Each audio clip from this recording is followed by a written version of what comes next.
आते हैं इन लोगों की। इसमें स्पेशल सर्वे अमीन का जो रिक्त पद है, LRC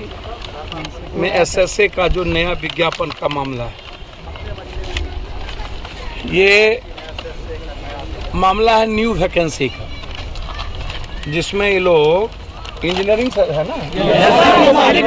diploma in civil engineering का ये लोग है। तो एक तो देश में अच्छा सवाल ये उठता है कि बिहार या कोई वैसे ही राम सूरत बाबू पर खतरा रहता है और बनाव नहीं होता है किसी से सरकार का। अब मोदी जी आए हैं तो ये एक भी पार्टी बिहार के रोजगार पर, बिहार के विशेष राज्य पर, विशेष पैकेज पर, 1.25 लाख करोड़ के हिस्सेदारी पर, एम्स पर, नया एयरपोर्ट पे, बंद पड़े चीनी मिल पर, मगध के तरफ सुखाड़ के चलते पूरी ज़िंदगी तबाह हो गई, या बाढ़ की जो घोषणा, मतलब बिहार के संदर्भ में पलायन हो या रोजगार हो, तो अब तो जो स्थिति है उसमें आप देख ही रहे हैं कि आरबीआई में भी चोट खाता है बिहारी, मणिपुर में भी मार खाता है बिहारी, और सबसे ज़्यादा निर्माण में बिहार की भूमिका होती है। लेकिन एक बार भी 4 दिन पहले ना तो किसी विपक्ष ने, ना तो सदन में कोई व्यक्ति, ना तो किसी एजुकेशन पर चर्चा हुई, ना तो आईटी कई हमको नेतरहाट लेना है, या आईटीआई हमको कॉलेजेस लेने हैं, या पटना यूनिवर्सिटी की बात करनी है, या बिहार में जो लगातार प्रतियोगिता पर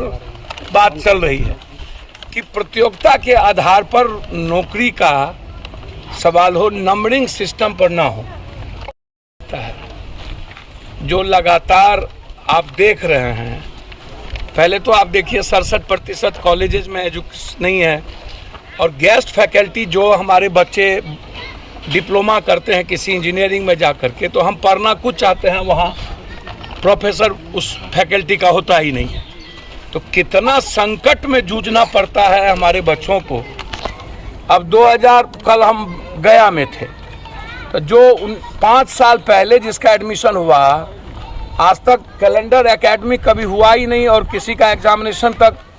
और कोई जस का तस उसी कॉलेजेस में उसी सेशन में पड़ा हुआ है। तो आज जो हमारे बच्चे यहाँ धूप में लगातार लड़ाई लड़ रहे हैं, अपनी आवाज़, अपने अधिकार की बात कर रहे हैं, उसमें इन लोगों का डिमांड है कि जो डिप्लोमा इंजीनियरिंग किया हुआ है और जो रिक्त पद है या नई वैकेंसी के लिए जो सरकार की योजना है, उसमें अभी तक नई वैकेंसी पर कोई परिचर्चा नहीं हुई। सरकार क्या करती है, कोई भी वैकेंसी निकाल कर करोड़ों अरबों रुपया कमा लेती है और फिर उसको कोर्ट में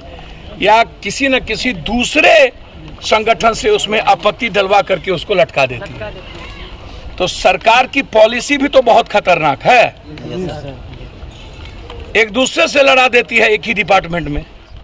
अमीन का मतलब, अमीन तो बहुत जरूरत है इस बिहार में, एक अमीन की जरूरत नहीं है, स्पेशल सर्वे की में भी बहुत सारे अमीनों की जरूरत है। तो अभी जरूरत है कि न्यू वैकेंसी निकाल के डिप्लोमा इंजीनियरिंग किए हुए जो हमारे बच्चे हैं, उसको अविलंब एलआरसी के तहत जो है अविलंब उसकी वैकेंसी निकाल करके हम उनके राइट्स को आगे दें और उसके अधिकार के लिए हम कार्य करें।